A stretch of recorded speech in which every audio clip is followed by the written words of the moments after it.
There's one airbrush skill that is more important than every other airbrush skill. As a matter of fact, this is the skill in which the foundation of everything that you do with an airbrush will be built on. Getting this skill correct can help alleviate problems that you have with tip dry. It will prevent splatters from happening. It will prevent a lot of different things. The bad news is it's really, really easy to get in bad habits and do it wrong. If you've been airbrushing for a little while, you may know I'm talking about double actioning, which means you push down for the air, you pull back for paint, you shut off the paint flow, and then you let the air off. However, you can get in some bad habits. I will show you how we can get into bad habits and how to not get into bad habits. But let me give an example of what difference good double actioning can make.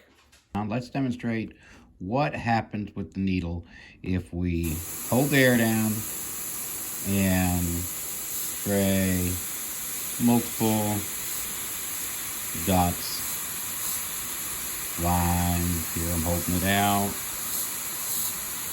multiple times, pumping in and out. Significant amount of airbrushing, keeping the air on.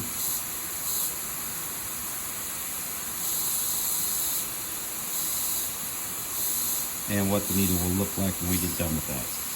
That is what the needle looks like after spraying all of that. As you can see, there's a little bit of paint starting to dry on the tip, but not a significant amount.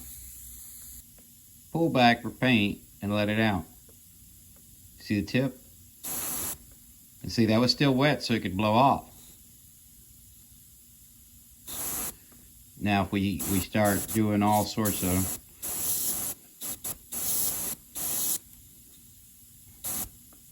and then what happens when you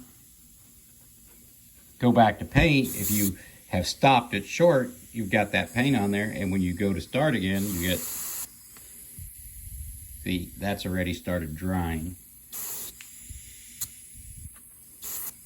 And see how much paint buildup we're already getting on the tip of that, even after I've blown it off. And now, once paint starts collecting on the tip, see, it continues to try to collect more and more. The most likely time for this to happen is if you were painting a line and you're going along and you're painting a line and you get ready to stop, you get to the end and you do that, you pull off. Yeah, and that looks something like this.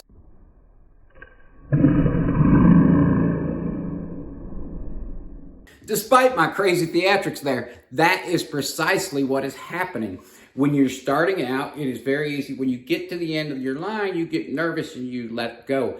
And it is the natural instinct in which we are going to do. If you've been airbrushing for a while, you know you shouldn't do it. But quite often what I find is people, especially ones who are taught to wrap their finger around like this, will tend to, as they're working, when they're working, they'll start pumping and they don't even realize they're micro letting off the trigger and creating a problem.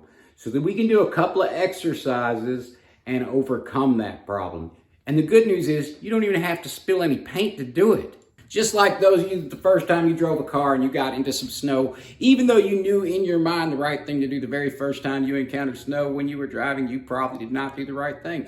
After a few times of going through it, you kind of overcome that and you figure it out and everything works out okay. Same way, we can build up a little bit of muscle memory by just sitting here with a airbrush with no air in it, push down, pull back, rock it back and forth a few times, practice letting go afterwards.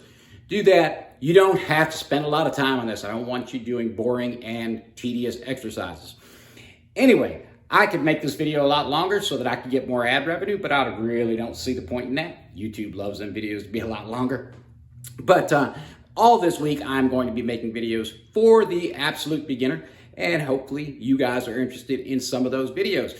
And to find them, hit the subscribe button, ring that notification bell. I'm Bill Kennedy with the Airspace, and I hope you get a little something out of this short video. Y'all have a great day.